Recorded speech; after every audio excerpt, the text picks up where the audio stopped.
श्रीराम समर्थ. सुस्वागतम. हिंदू जागृती न्यास व श्री घंटाळी देवी संस्थांच्या प्रभाते मनी या कार्यक्रमात डॉक्टर अश्विनी बापटचा सस्नेह नमस्कार. श्री ब्रह्मचैतन्य महाराज गोंदवलेकर प्रवचने.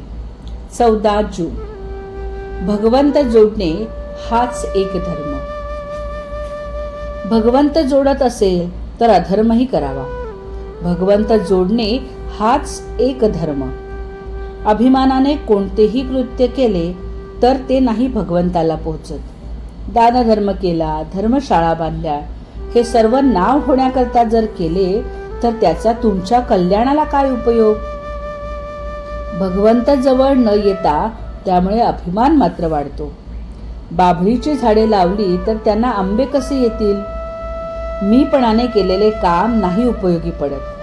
शरणबुद्धीने केलेले काम हाच खरा धर्म. मी भगवंताच्या हातचे बाहुले आहे असे समजावे. राम करता असे म्हणावे, म्हणजे देवाजवळ शरणबुद्धी धरावी. भगवंताची निष्ठा कोणत्याही वयात आणि कोणत्याही अवस्थेत वाढवता येते.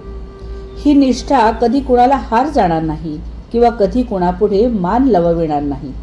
एकदा भगवंतावर पूर्ण निष्ठा ठेवल्यावर मग काळजीचे कारणच काय? काळजीने कार्याचा नाश होतो आणि कर्तव्याचा विसर पडतो. भगवंतावर श्रद्धा ठेवून प्रयत्न करावा आणि जे फळ मिळेल त्यात समाधान मानावे. व्यवहारात सौख्य कर्तव्याने मिळते, तसे परमार्थात सौख्य निष्ठेने मिळते. परमार्थ करणाऱ्या माणसाने कोणाचेही अंतःकरण दुखू नये. परमार्थ हा लबाड आणि भोंदू माणसाचा नाही, तसा तो बावळ्या माणसाचाही नाही. व्यवहारात कोणालाही फसवू नये आणि कशाला भुलू नये. आपले डावपेच किंवा लबाडी लोकांना फसवण्यासाठी नसावी. लोकांकडून न फसण्या इतके आपण व्यवहारी असावे. आपल्या हातामध्ये जितका पैसा असेल त्या मानानेच देवघेव करावी. व्यवहाराच्या दृष्टीने देणे न राहील असे वागावे. कोणत्याही परिस्थितीत मी राहीन असे जो म्हणेल त्याला कधीच अडचण पडत नाही.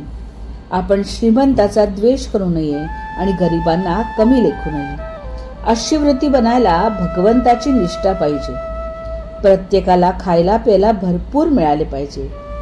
ही संपत्तीची समान वाटणी होय. मोबदला न देता आपण पैसा घेतला तर तो ज्याचा घेतला त्याची वासना त्याला चिकटून बरोबर येते. काय गंमत आहे बघा. इतर बाबतीत मनुष्य वचन पाळण्याची पराकाष्ठा करतो, पण तो पैशाचे वचन देतो सहज आणि ते मोडतोही सहज. तेवढेच वचन पाळण्यात तो कुचराई करतो. पैसा नसून अडते आणि तो असून नडते. अशी आपली परिस्थिती आहे. संन्याशाने एका दिवसाचा संग्रह करावा. गृहस्थाने 3 दिवसाचा संग्रह करावा.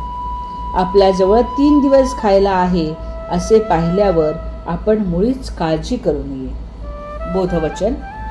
मी करता आहे ही प्रपंचातली पहिली पायरी, तर राम करता आहे ही परमार्थातली पहिली पायरी. आजचा हिंदू कर्तव्य दिन विशेष. 14 जून. दुर्गाष्टमी. चांद्रमासातील शुद्ध पक्षातील अष्टमीला दुर्गाष्टमी किंवा महाअष्टमी असे म्हणतात. वीराष्टमी असेही म्हटले जाते. प्राचीन काळी दुर्गम नावाच्या राक्षसाचा संहार करण्यासाठी ब्रह्मा, विष्णू, महेश या त्रयींनी आपली शक्ती एकत्रित करून शुक्ल अष्टमीला दुर्गा देवीला जन्म दिला अशी कथा आहे. अशुभावर मात हे या दिवसाचे महत्त्व आहे. या मासिक दुर्गाष्टमीला दुर्गेच्या महागौरी रूपाचे पूजन केले जाते. हे रूप शंख, चंद्र आणि चमेली पुष्पासारखे व निरागस बालिकेसारखे शांती व दयेचा वर्षाव करणारे आहे. हिरव्या किंवा श्वेत वस्त्रातील हे ध्यान वृषभारूढ असते. दुर्गा देवीचे पूजन करावे, नामस्मरण करावे. घंटाळी मंदिरात दर अष्टमीला होणाऱ्या सामूहिक श्रीसूक्त पठणामध्ये आपणही संध्याकाळी 5 ते 6 या वेळामध्ये सहभागी व्हावे. मंडळी, रामरायाचे आणि श्री घंटाळी देवीचे आशीर्वाद आपल्या कुटुंबावर अक्षय राहोत. जानकी जीवन स्मरण. जय जय श्रीराम.